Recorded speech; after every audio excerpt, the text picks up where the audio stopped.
C'est une immersion très rare dans une unité de l'ex-force française Barkhane au Sahel. Bonsoir François-Régis Dabas. Bonsoir Mohamed. Soyez le bienvenu sur TV5 Monde. Vous êtes colonel de l'armée française, vous avez été chef de corps du 152e régiment d'infanterie de Colmar et vous avez commandé le groupement tactique Ardent au Mali pendant l'opération Barkhane. C'est ce dont on va parler ce soir. Vous travaillez toujours au sein de l'armée française à l'état-major des armées et vous êtes l'auteur de ce livre Septentrion en immersion dans une unité de combat contre le terrorisme au Sahel. C'est aux éditions Mareuil. Alors, vous relatez en fait une opération bien précise qui s'est déroulée entre septembre 2016 et janvier et février 2017, dans le nord du Mali. Racontez-nous d'abord, pour commencer, dans quelle région et pourquoi cette région? C'est la région du nord-est malien que les Touaregs nomment l'Azawad et qui correspond à un massif montagneux, l'Adrar des Iforas. L'Adrar, en langue tamashek, signifie la montagne, et les Iforas sont cette tribu Touareg, voilà, qui est la tribu dominante, et donc il s'agit de l'Adrar des Iforas. Et ce massif montagneux constitue en quelque sorte un refuge, un repère pour les groupes djihadistes qui y vivent, qui s'y entraînent, qui se remettent en condition, qui se financent, et qui mène un certain nombre d'actions à partir de cet endroit. Vous dites groupe djihadiste, combien opéraient dans cette région à ce moment précis où vous êtes en mission? Alors, il s'agissait principalement du groupe terroriste Ansar Eddine, dirigé par Riyad Aggali, et il y avait un certain nombre d'autres groupes indépendants en périphérie de l'Adrar des Iforas, ou dans le nord du Mali, mais qui se coordonnaient. Riyad Aggali, cet homme que l'on voit à l'image, dont le groupe deviendra plus tard le GSIM, groupe de soutien à l'islam et aux musulmans. En réalité, après le mandat que je décris dans le récit, Septentrion, Riyad Aggali, alors sans doute ayant subi un certain nombre de pertes, va se reconfigurer et se regrouper avec donc ces autres groupes pour former effectivement le GSIM. Alors, vous étiez, vous, dans cette unité de combat, combien d'hommes, au fait? Alors, la force Barkhane, c'est entre 4000 et 5000 hommes. Voilà, c'est commandé par un général qui est installé à N'Djamena, donc où est stationné le poste de commandement de l'opération. 4000 hommes sur 5 pays, les 5 pays du G5 Sahel, Mauritanie, Mali, Tchad, Niger et Burkina Faso. Voilà. Et donc, pour ma part, je formais l'un des groupes tactiques. Donc, c'est une unité constituée pour la circonstance, à partir du 152e régiment d'infanterie que je commandais à l'époque, et le 15-2, donc c'est son petit nom, avait reçu un certain nombre de renforts interarmes, donc d'autres régiments de l'armée de terre, et puis avait également reçu des renforts de l'armée de l'air pour constituer ce groupement tactique qui est une unité d'environ 800 hommes, donc avec un colonel, donc c'était moi, voilà, et puis un état-major, un certain nombre de commandants d'unités, donc des capitaines qui commandaient chacun à peu près 200 hommes.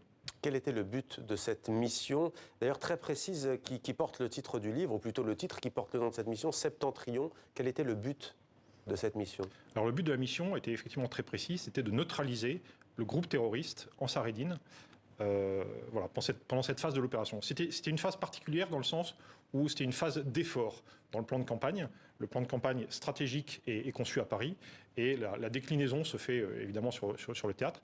Et pour cette phase d'effort, eh bien, la force Barkhane avait mis au profit du groupement tactique Ardent un certain nombre de moyens, de renforts. Donc des avions de chasse, des drones Reaper, des hélicoptères de combat, des unités terrestres, voilà, pour mener à bien cette mission. Et neutraliser en termes militaires, en fait, signifie trois choses. Donc détruire, donc on comprend de quoi il s'agit, chasser dans le sens balayer, enfin faire partir, et puis donc, détruire et capturer. Voilà. Donc c'était la mission, neutraliser le groupe terroriste Ansar Eddine. Alors la question va peut-être vous surprendre, mais juste avant qu'on voit quelles sont les difficultés que vous avez vécues avec cette unité, les obstacles, les coups aussi que vous avez reçus, parce que vous en donnez mais vous en recevez, vous avez prononcé 2 fois le mot terroriste, mais ce groupe, et ces groupes, pas tous, mais ces groupes, la plupart, sont aussi chez eux, donc ils considèrent votre unité comme envahisseurs. Ils sont chez eux. Alors, est-ce que c'est une difficulté pour vous sur le plan politique? Alors, il faut comprendre que lorsque nous partons, en septembre 2016, nous sommes à quelques semaines du massacre de Nice, voilà, où un terroriste islamiste a massacré à bord d'un camion fou voilà, un certain nombre de Français qui étaient venus assister de manière très pacifique au feu d'artifice de la fête nationale. 14 juillet. Et quelques semaines après, donc c'était au mois d'août, voilà, il y a un prêtre qui est assassiné au nom de l'État islamique. À Saint-Étienne-du-Rouvray. À Saint-Étienne-du-Rouvray, le père Jacques Hamel. Voilà, donc c'est dans ce contexte que nous partons. Et pour nous, il s'agit bien d'aller défendre nos compatriotes français qui sont sur le territoire national. Mais il n'y avait aucun rapport entre les deux attaques que vous avez citées et cette région, notamment de Kidal. Alors j'y viens. Donc il s'agissait de défendre nos compatriotes sur le territoire national, voilà, puisque en fait c'est la même idéologie, si vous voulez. Et puis Iyad Ghali, lui, est un personnage qui veut mener un djihadisme international à partir de ce refuge, de ce repère qu'il voulait constituer. Donc nous allons là-bas, donc d'une part, parce que nous sommes le bouclier et l'épée de la nation, donc au titre de la défense de l'avant, entre guillemets, et puis d'autre part parce que nous sommes appelés par les autorités maliennes. À l'époque, vous avez le soutien, effectivement, l'armée française a le soutien des autorités de Bamako. Non seulement on a le soutien, mais on est appelé par les autorités maliennes et par les pays du G5. Et on va voir que ça va changer par la suite. Alors les difficultés, 40 degrés, dites-vous, le sable aussi, redoutable pour une unité de combat comme celle que vous avez dirigée? Absolument. Donc c'est un théâtre des opérations qui est exigeant. Alors d'abord par les conditions climatiques, tout à fait, par les conditions climatiques. Donc il fait chaud. Voilà, nous sommes à l'autre bout du monde en quelque sorte. Je dirais que les distances ne se calculent pas en kilomètres, mais en jours de déplacement, puisque par exemple pour aller de Gao à Kidal, qui est la capitale touareg, il faut 3 jours. Et pour aller de Kidal à Abeille Bara, qui est une localité placée au centre de la Drare des Iforas, eh bien, il faut une bonne journée, quand tout se passe bien, quand il n'y a pas d'attaque. Et en fait, ces déplacements peuvent vite se transformer, si vous voulez, en cauchemar, en enfer. Voilà, j'en raconte une partie dans le livre. Un exemple de ce que vous appelez l'enfer? En fait, l'un des chapitres du livre évoque une mission logistique qui se déroule entre Kidal, donc la capitale touareg, donc qui est juste au sud, en bordure sud de la Drare des Iforas, et puis Abeille Bara, cette localité qui est au centre de la Drare. Voilà, mission logistique somme toute habituelle. On est déployé à l'autre bout du monde, les distances sont importantes, et évidemment, comme ce sont des unités de combat, il faut les ravitailler. Voilà, que ce soit pour les munitions, pour les pièces détachées, pour les véhicules, qui sont des véhicules blindés, et puis également pour l'alimentation, pour l'eau, il fait très chaud. Voilà, donc c'est une mission qui est à la fois tout à fait habituelle et tout à fait essentielle. Et cette mission logistique, ce convoi logistique, mené avec des super trucks du désert, des camions, alors on appelle ça les camions polyvalents de la logistique, eh bien, est attaqué. Son arrière-garde est attaquée. Voilà, il y a des blessés. Ces blessés sont évacués. L'un des blessés meurt dans son transport vers l'hôpital de campagne. Et puis il faut poursuivre la mission, parce que voilà, mais avec un adversaire qui lui en fait cherche à transformer l'essai. Donc il a déjà donné des pertes. Ça, c'est une embuscade, ce que vous décrivez. Oui, parce qu'en général, vous le dites dans ce livre, l'ennemi de l'armée française dans cette région du Mali est invisible.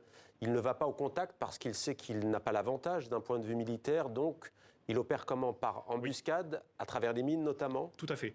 En fait, il mène une guerre indirecte. Si vous voulez, avec l'opération Serval, qui s'est déroulée de 2013 à l'été 2014, eh bien, l'adversaire islamiste a été balayé et il a compris qu'il ne pouvait rien faire contre la puissance des unités de combat françaises.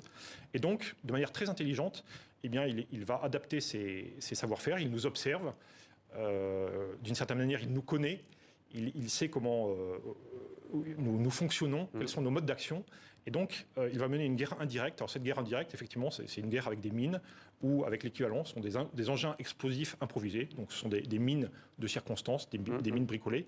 Et puis également avec ce qu'on appelle des tirs indirects, c'est-à-dire des tirs d'artillerie, de mortiers ou de roquettes. Combien d'hommes avez-vous perdu? Alors, j'ai eu le grand bonheur de ne pas perdre d'hommes pendant mon mandat.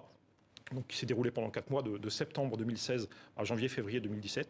Nous avons eu quelques blessés physiques, quelques blessés psychiques. Et combien de pertes infligées à ceux que vous combattiez? Eh bien, alors, en fait, les pertes que nous avons infligées, alors, comme je le disais, donc il y a la partie...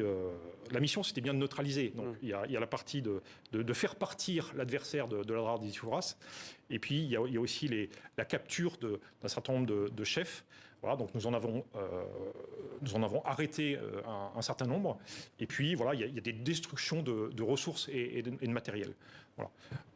Donc de manière générale, en fait, pour je dirais le décompte, alors enfin sans vouloir paraître morbide, en fait le décompte n'est pas communiqué par unité. C'est la force Barkhane, si vous voulez. Nous on est une équipe collective. Donc voilà, c'est pas telle unité ou telle autre unité qui obtient telle performance. Est-ce que vous étiez soutenu par les habitants, par la population locale, oui ou non? Oui. Alors, nous avions des relations avec la population locale. Donc, encore une fois, nous étions en plein territoire touareg. Donc, il y avait des relations, ne serait-ce que pour expliquer le sens de notre action, puisque nous opérions dans ce bout du monde également pour eux, voilà, pour les protéger. Vous n'étiez pas perçu comme une force d'occupation à ce stade-là? Alors, en 2016, 2017, voilà, nous n'étions pas, enfin, si vous voulez, non, nous n'étions pas perçus comme une force d'occupation. Il y a eu, dans le mandat, alors je le décris, il y a eu des évolutions dans le sentiment de la force, dans la perception de la force par la population, mais... notamment, vous évoquez la mort notamment d'un important chef tribal, un Cheikh Ag Aoussa. Le 8 octobre 2016, il est tué dans l'explosion de sa voiture. Il avait signé les accords de paix de 2015. Là, ça va être un tournant? Absolument, c'est un tournant. Et en fait, les groupes terroristes, alors ce monsieur était un acteur du processus de paix, donc qui avait été signé sous l'égide de l'Algérie en 2015. Et donc, il coopérait avec la MINUSMA, la force de l'ONU, la mission des Nations Unies pour la stabilisation du Mali. Et nous aidions la MINUSMA, si vous voulez. Donc, voilà, c'était quelqu'un que j'avais déjà rencontré. Voilà, avec l'ONU, dont la mission était de faire avancer ce processus politique de paix et de réconciliation. Et puis... Mais pourquoi le vent tourne? Parce que l'armée française est accusée par la population d'être derrière? Le vent tourne d'abord parce que c'est un choc, si vous voulez. C'était un acteur du processus de paix, c'était un interlocuteur de la MINUSMA, et puis d'une certaine manière de la force Barkhane. En tout cas, c'était un de mes interlocuteurs. Et donc, voilà, il est tué dans des circonstances incroyables.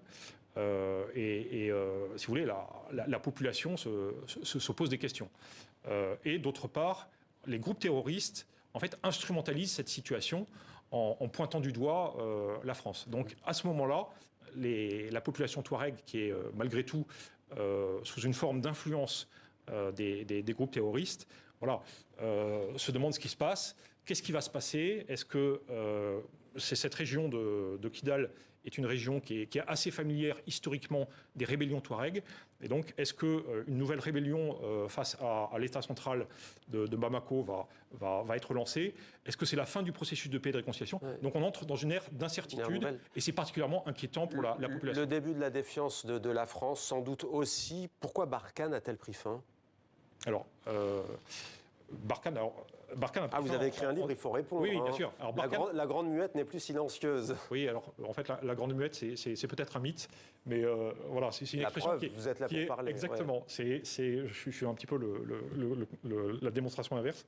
Mais donc, pourquoi elle a pris fin? Oui, alors Barkhane a pris fin donc à l'automne 2022 et Barkhane a pris fin parce que, si vous voulez, les acteurs politiques, enfin les responsables politiques français ont décidé que les circonstances politiques n'étaient plus appropriées. Si vous voulez, au moment où Barkhane, la force Barkhane est constituée, à l'été 2014, alors il faut revenir un petit peu au sens de cette mission, eh bien, ce sont les pays du G5 Sahel, donc les pays que vous avez cités tout à l'heure, voilà, tous les pays du G5 Sahel qui appellent la France en fait, pour les aider dans la lutte contre cet adversaire, cet ennemi terroriste, voilà, dont ils partagent une même analyse sécuritaire. Mais le nouveau pouvoir, lui, a changé de vision. Alors ensuite, effectivement, il y a un certain nombre d'évolutions intérieures. Et moi, j'estime, personnellement, que dans cette affaire, en fait, la France est un petit peu une victime collatérale de la faillite des autorités maliennes, en particulier du président Ibeka, qui a eu tous les moyens, voilà, militaires, aide internationale, aide financière, tous les moyens en fait, pour reconstruire son pays et profitant de forces militaires pour réduire l'ennemi à son plus bas niveau, eh bien, reconstruire son pays par le développement et l'administration. Merci. Merci beaucoup François-Régis Dabas, Septentrion, édition Maru. Merci d'être venu sur notre plateau.